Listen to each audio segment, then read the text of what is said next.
দর্শক আপনাদের সবাইকে শুভেচ্ছা, স্বাগত জানাচ্ছি যমুনা টেলিভিশনের নিয়মিত আয়োজন প্রবাসে বাংলাদেশে। বিশ্বের বিভিন্ন প্রান্তে থাকা প্রবাসীদের খবরাখবর নিয়ে আপনাদের সাথে আছি আমি মনিরুল ইসলাম। অবৈধ অভিবাসীদের বিরুদ্ধে কঠোর হতে যাচ্ছে কুয়েত সরকার। আগামী 30 জুন শেষ হচ্ছে সাধারণ ক্ষমার সময়। এরপর অবৈধ বসবাসকারীদের বিরুদ্ধে নেওয়া হবে শাস্তিমূলক ব্যবস্থা।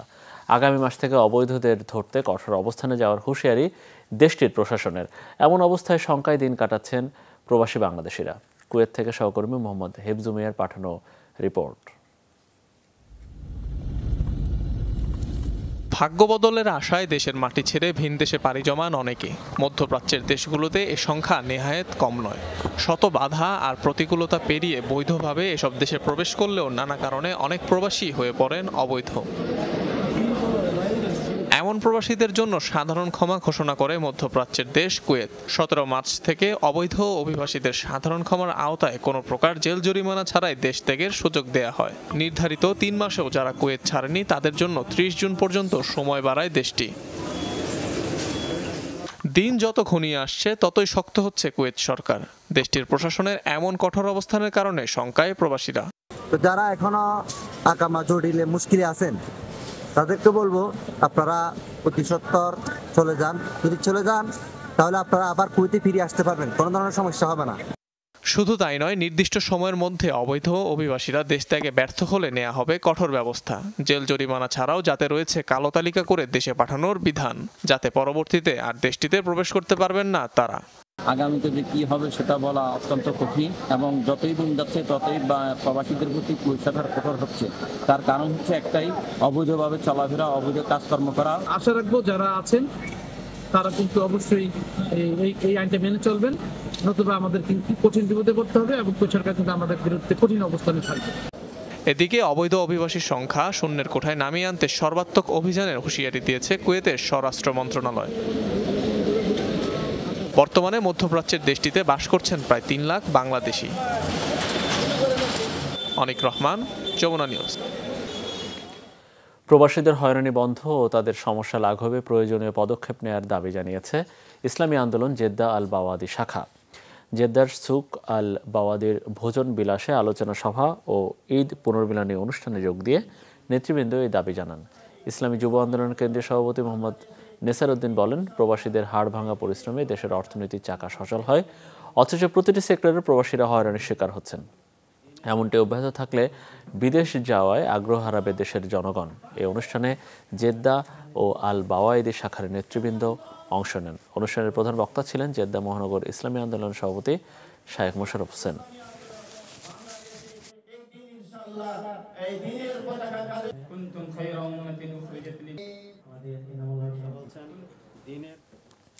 কারো সমালোচনা মানে বিশ্বস্ততার অভাব নয়, বরং গণতন্ত্রকে সমুন্নত রাখে গণমাধ্যম, সুশীল সমাজ ও বিরোধী রাজনীতি। যুক্তরাষ্ট্রের স্বাধীনতা দিবসের বক্তব্যে এমনটাই জানিয়েছেন ঢাকায় নিযুক্ত রাষ্ট্রদূত পিটার হাস। আলোচনায় পররাষ্ট্রমন্ত্রী ডক্টর হাসান মাহমুদ বলেছেন, যুক্তরাষ্ট্র সবসময় বাংলাদেশের পাশে আছে। দুই দেশের মানুষের কল্যাণে যুক্তরাষ্ট্র এবং বাংলাদেশ একসাথে কাজ করবে। যুক্তরাষ্ট্রের 248তম স্বাধীনতা দিবস উদযাপন।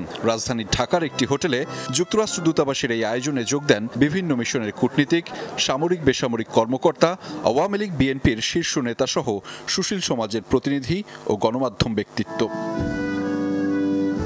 জমকালো আয়োজন শুরু হয় দুদেশের জাতীয় সঙ্গীতের মাধ্যমে।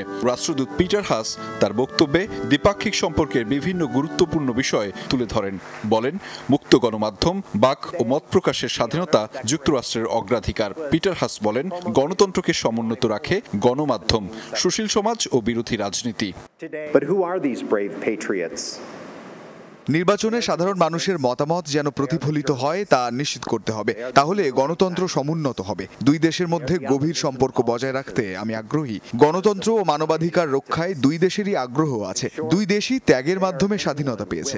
দেশের গণমাধ্যম ও সুশীল সমাজ দেশকে এগিয়ে নিতে সমালোচনা করবে। মনে রাখতে হবে, কারো সমালোচনা মানে বিশ্বস্ততার অভাব নয়। Just because they disagree does not mean that they are disloyal. পররাষ্ট্রমন্ত্রী ডক্টর হাসান মাহমুদ বলেন, দুই দেশের মানুষের কল্যাণে যুক্তরাষ্ট্র বাংলাদেশ একসাথে কাজ করা দরকার। অর্থনৈতিক সংকট ও বিশ্বব্যাপী যুদ্ধ বন্ধে যুক্তরাষ্ট্রের সাথে একসাথে কাজ করার আগ্রহের কথা জানান মন্ত্রী।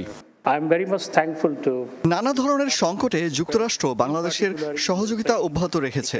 আমি মনে করি দুই দেশের কল্যাণেই আমাদের একসাথে কাজ করা দরকার। বিশ্বব্যাপী অস্থিরতা ও অর্থনৈতিক সংকট মোকাবেলায় একসাথে কাজের আগ্রহ আছে আমাদের। went along with me to lay the foundation stone.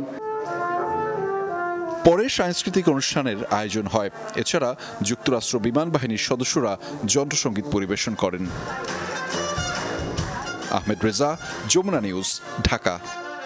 প্রধানমন্ত্রী শেখ হাসিনা বলেছেন, কোনো বন্ধুরাষ্ট্র প্রকল্প প্রস্তাব দিলেই বাংলাদেশ তা গ্রহণ করবে না, বরং দেশ যে প্রস্তাবে লাভবান হবে সেটাই গ্রহণ করা হবে।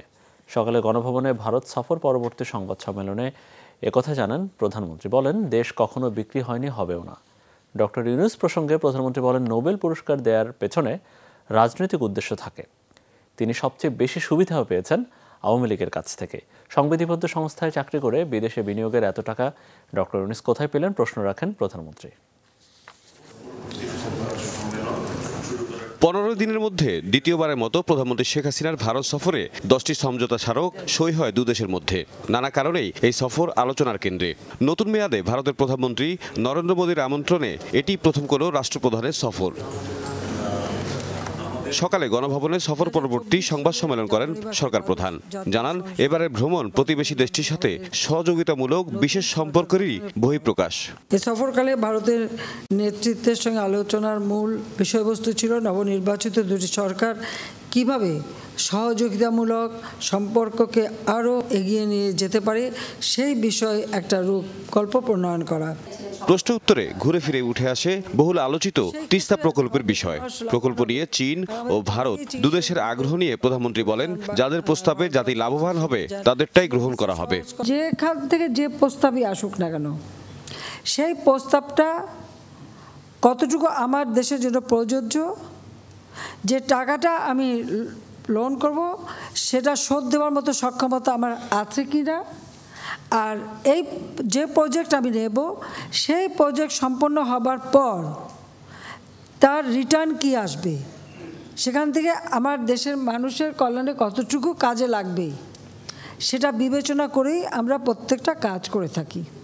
এ সময় সোশ্যাল মিডিয়াতে রেল চলাচলের ইস্যু নিয়ে প্রধানমন্ত্রীর দৃষ্টি আকর্ষণ করলে তিনি বলেন, সকল উদ্যোগেই সেই অঞ্চলের মানুষের অর্থনৈতিক উন্নতির জন্য। বলেন, শেখ হাসিনা দেশ বিক্রি করে না, দেশের মানুষের কল্যাণে কাজ করে। আর রেল যেগুলি বন্ধ ছিল আমরা সেগুলি আস্তে আস্তে খুলে দিচ্ছি, তাতে আমাদের ব্যবসা বাণিজ্যে সহজ হচ্ছে, আমাদের ওই অঞ্চলের মানুষগুলি উপকৃত হচ্ছে, তাদের উৎপাদিত পণ্য বাজারজাত করার সুযোগ হচ্ছে।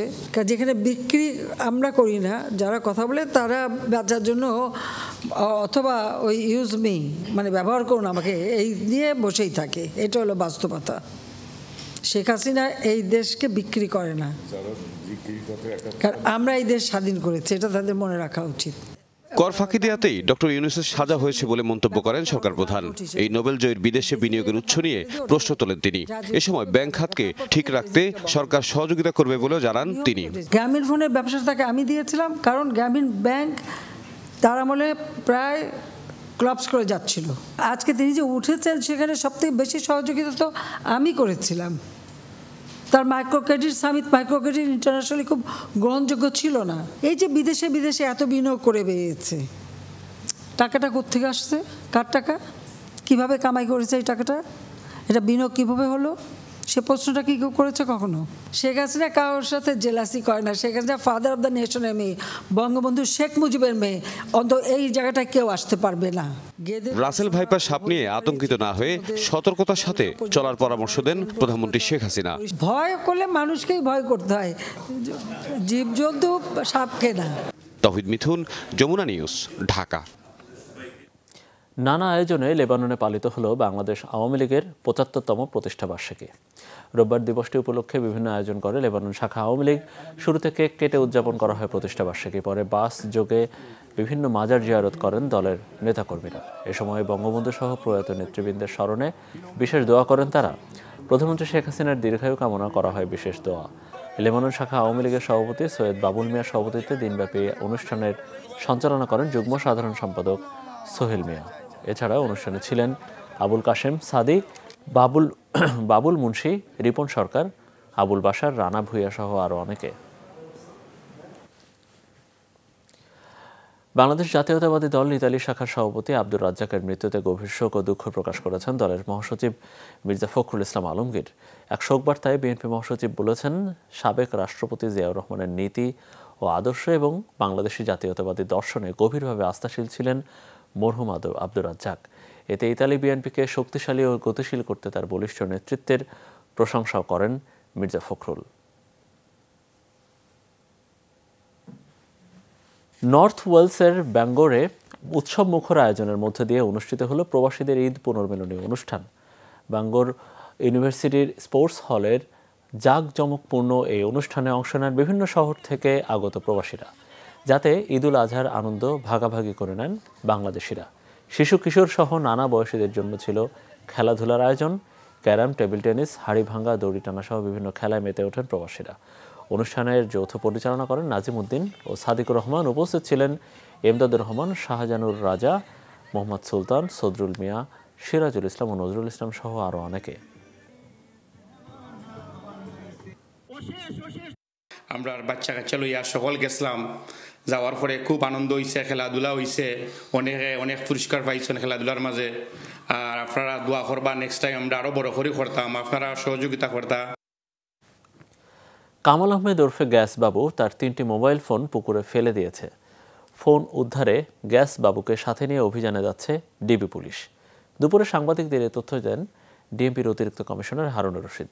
এই ফোন 3টিতে এমপি আনার হত্যার আগে পরের টেক্সট ও ভিডিও সহ গুরুত্বপূর্ণ আলামত আছে। এমপি আনার হত্যার আগে পরের অনেক SMS, ছবি ও ভিডিও পাঠানো সহ অনেক আলামত আছে গ্রেফতার আওয়ামী লীগ নেতা কামাল আহমেদ ওরফে গ্যাস বাবুর ফোনে। তবে ডিবির হাতে গ্রেফতার হওয়ার আগেই ঝিনাইদহ আওয়ামী লীগের সাধারণ সম্পাদক সাইদুল করিম মিন্টুর পরামর্শে ফোন 3টি ঝিনাইদহতেই পুকুরে ফেলে দেয় গ্যাস বাবু। এসব আলামত উদ্ধারে ডিবি পুলিশ গ্যাস বাবুকে সাথে নিয়ে অভিযান চালাবে। তদন্তকারী কর্মকর্তার ধারণা, এই ফোন 3টিতে এমপি আনার হত্যার আগে পরের টেক্সট, ভিডিও সহ গুরুত্বপূর্ণ আলামত আছে। তার 3টা মোবাইলেই সে আশেপাশে নালা, পুকুরে এগুলোতে ফেলে দিয়েছেন। কোন নালায় ফেলেছেন, কোন পুকুরে ফেলেছেন, সেটা আদালতই বলেছেন।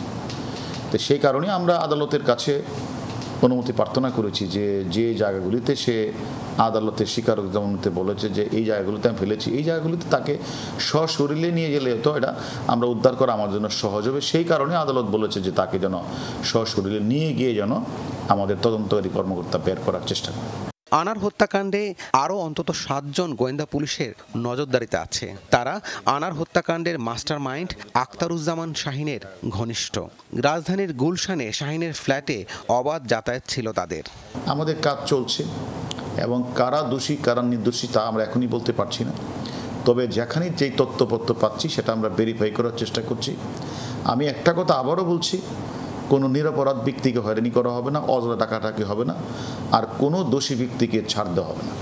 যুক্তরাষ্ট্রে পালিয়ে যাওয়ার আগে গত 20 মে রাতে গুলশানের বাসা ছেড়ে বান্ধবী চেলসি চেরি ওরফে আরিয়াকে নিয়ে রাজধানীর একটি হোটেলে রাত কাটান শাহিন। রাব্বি সিদ্দিকী, যমুনা নিউজ, ঢাকা। দর্শকের এই ছিল প্রবাসী বাংলাদেশের আয়োজনে। এতক্ষণ আমাদের সাথে থাকার জন্য আপনাদের সবাইকে অনেক অনেক ধন্যবাদ।